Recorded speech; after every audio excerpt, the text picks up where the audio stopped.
Hello there, welcome to this video, very creatively entitled Dan the Composer's Piano Challenge. Quite simply, it's a piano challenge by me. First of all, in the description below you're going to find some links, the first one of which is an article I have written which goes hand in hand with this video. It explains the reasons behind the challenge and lists all the benefits, the ways to do it, as well as a few other links and videos. It's basically an expanded version of the description box itself, which is just a brief, blurb. So do have a look at that. The second link below is to the Facebook page I have created for this challenge. I really want this challenge to spread, not for any benefit for my channel itself, but the actual challenge will benefit so many people in so many different ways. No matter your experience, no matter what path you're taking in the world of pianism, being able to do what this challenge contains is endlessly beneficial, and that's the reason I've created it. There's nothing new. I'm not teaching you anything that I haven't explained already in other videos. I'm just presenting a challenge in the hope that even if 1% of you share your results and your progress on that Facebook page or in a comment below, that will inspire the other 99% of people who may not believe they can do it to do it. So I like the feeling of community that this video should promote. So all of the details are in the article, which I do encourage you to have a look at, as well as joining or liking the Facebook page. And I'm just going to show you what is involved in the challenge. There are 3 parts, but you can do them, and then each of the 3 parts you are required to perform at 3 different tempos. But then, like part 2, let's say, is doing exactly the same as part 1, the 3 sections at the 3 speeds, but double time. Of course I'll explain that as the video goes on. So the first part of the challenge, part 1A, let's say, is that you are to master and perform at a speed of 120 beats per minute all of the major scales, but only 1 octave. That's the challenge, only 1 octave, with both hands, and if you can, with your eyes closed, but I can't prove that in the video that you may make unless you show the piano and your face. But for your own benefit it would be better with eyes closed, but that's not part of the challenge. So just 1 octave, both hands, all of the major scales at 120 beats per minute.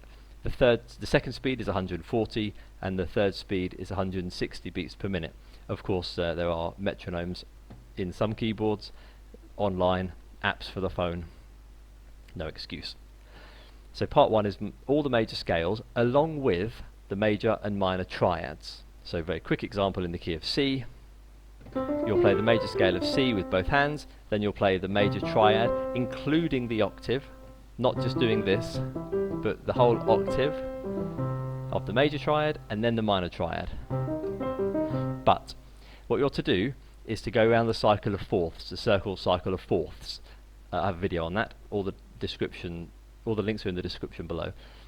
The circle of fourths is used in almost every chord progression. The 2-5-1, the 6-2-5-1, the 3-6-2-5-1. The blues itself is 1-4-5. And then the 5 to the 1 is itself a 5 to a 1. G to C is up a fourth as well. Everything is based on fourths in chord progressions. So I've selected the cycle of fourths because it's going to be very beneficial for you to sort of passively master it as you take part in this challenge. So part 1 is that all the major scales with their major and minor triads, playing them at 120 beats per minute in the circle of fourths. So I'll give you a very basic example at 120. Now the problem is, because my piano is delayed when it goes through the computer because of the program which is enhancing the sound for your oral benefit, there's a delay when I play the metronome on here, and that's not very useful. So I'll just get the speed of 120 for myself and then I'll stop it. So maybe you can hear that.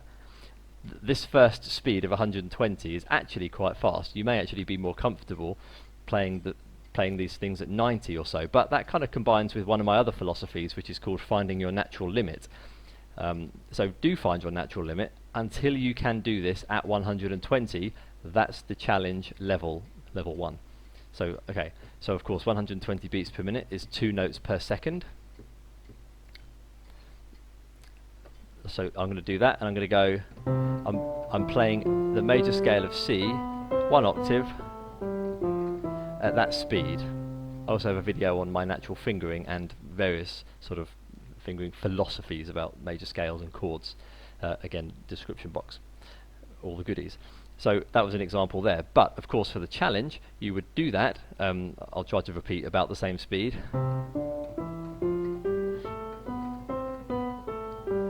You must repeat 3 times minimum. I like the number 3, so you must do at least 3 repetitions, and then when you get to the end of the third one you must go up as quickly as possible, up a fourth, doing it on F. So let's just come down and you're straight into the scale of F. Let's just say this is the third time, up to B flat. Another thing is that you can play the scale anywhere you want, the most comfortable, up into E flat. So I'm going around the cycle of fourths. So because I know the cycle of fourths, well, even if I don't, this is reinforcing that I must know it. It's reinforcing my ability to know the circle of fourths. So that's an example of the major scales at 120, going around the cycle of fourths.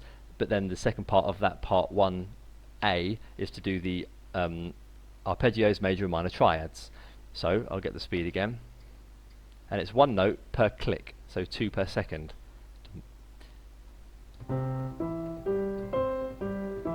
3 repetitions,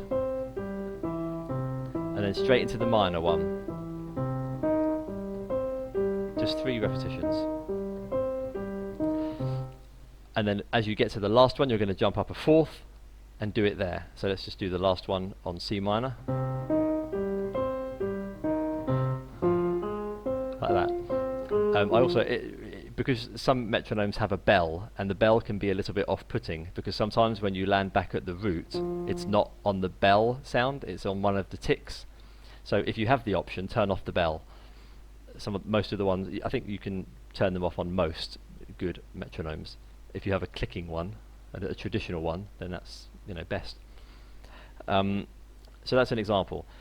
Now, part 1B is that you're going to play now the 4 main chord types, which is major 7, dominant 7, and then those 2 chord types with the minor triad. So minor major 7, minor 7, around the circle of fourths again, minimum 3 repetitions. This time I'm going to increase the speed to 140 for demonstration purposes. It may not feel like a big difference, but when you're playing it, it does make a difference. And if you think you can go beyond 160, then do. So, okay, so I'm going to play now from C. The major 7, it's a nice pattern. You have to follow this pattern because it's a very suitable pattern, because part C has got another 5 chords, and they kind of fit naturally well together. So you must do it in this order: major 7, dominant 7, minor 7, minor major 7. That's 1. So you're doing it quite quickly, so let me just get the speed again. Like this, okay. So you can go major 7, dominant 7, minor 7, minor major 7. And that's the end of the cycle. That's what you're going to repeat 3 times in the key of C. Then of course you're going to jump up a fourth on the next click.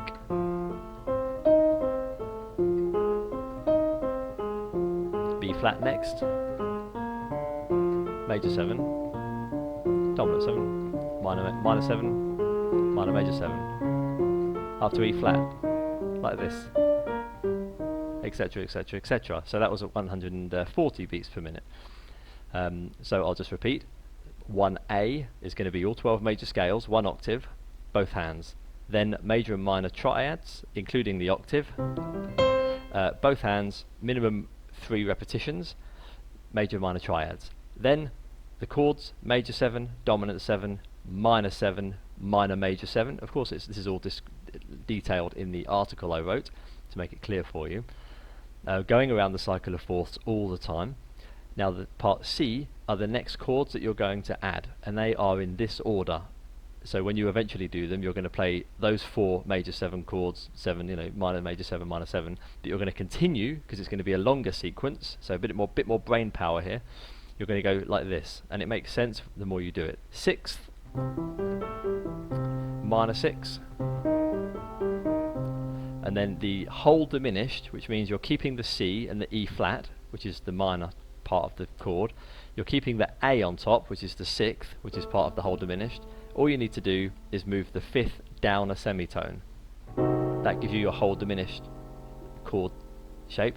And again, in the description box below, there's a link to naming all chords, and I have other videos on particular chord types, or you can just ask a question below. So the point is that I'd like, if you're not yet at the level of knowledge for the piano challenge, then I'm encouraging you to get to the level of the piano challenge. It's all for your benefit. So 6, minor 6. I'll do this one at 160. Of course, we could go up to 200 if we wanted to, but no reason to show off like that. So this is just a note for every click. So minor 6, whole diminished. So, I wanted to say something. I wanted to repeat myself again. Hang on. So 6, minor 6, and then just flatten the 5th. You don't need to do anything but flatten the 5th. So it's quite nice. And then the half diminished, you don't need to change anything, but just move the 6th to the dominant 7. So it's quite an easy pattern I've made here. 6, minor 6, just move the 5th to the flattened 5th, and then just move the 6th up to the dominant 7. And then the last chord is very nice. It's the augmented, which is when you sharpen the 5th. All you do is play the root, the 3rd, the 5th is sharpened, and then the octave. And that's how you'll finish. And it's nice because the augmented chord sounds like it wants to go somewhere. No? You couldn't finish a song like that unless you wanted to annoy your listeners. That will very often go up a 4th. Surprise, surprise. So cycle a 4th sounds nice when you do this. So, okay. 6, minor 6, whole diminished, half diminished, augmented. Doing the 6th one in F now. 6, minor 6, just move to the flattened 5th, then just move to the dominant 7, and then the augmented up to B flat 6, etc, etc.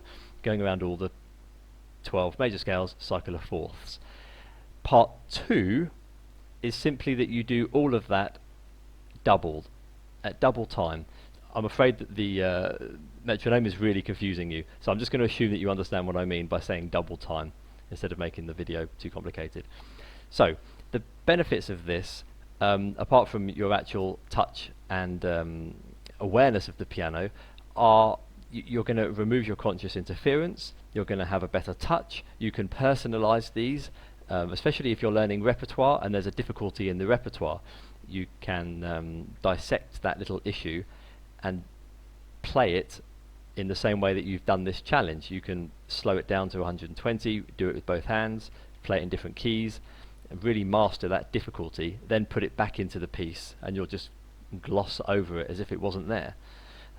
You can also play around with rhythms. Make this musical if you want to. For the purposes of the actual challenge, you don't need to play around with too many. I didn't want to add too many layers of challenge to it, but you can, for example, change the time signature.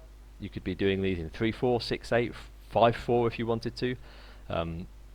You can play along with different rhythms, some bossa nova, some jazz, waltz, 6/8 blues. Personalize them, and of course try and do it with your eyes closed. The one last thing I would like to say is about the actual touch itself.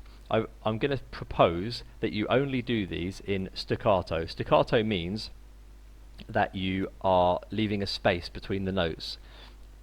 Playing legato is a bit sluggish and lazy, and your fingers, like if you just kind of do that, and it's like your fingers are cheating. Whereas when you're playing staccato, you're forced to have a better precision. So I've selected staccato for the challenge for your benefit, because it's going to be good for your precision and finger individuality. And of course we have 10 fingers, not 5 and 5, but just one unit of 10 fingers. So it's going to be like this, and not like this. it becomes a bit muddy, and playing staccato is better for your precision than legato. It just simply is. So I don't need to go on any longer. One of my shorter videos. Have a look at the article. If you would like, join or like the Facebook page so you can get updates about what people may post, and it would be really fascinating for me and other people who may not yet believe in themselves that they can do this. If you can post yourself doing this, even if it's just one part, even if it's just the major scales with the major and minor triads at 120 beats per minute, if you can post that, having gone around the whole 12 keys, that is something to be incredibly proud of, because you can then do something that people who have been playing the piano for 10 years can't do. I've met and had many conversations with people over the years who have been playing the piano, even if they're concert pianists, they could not play half-diminished chords in all 12 keys. You can.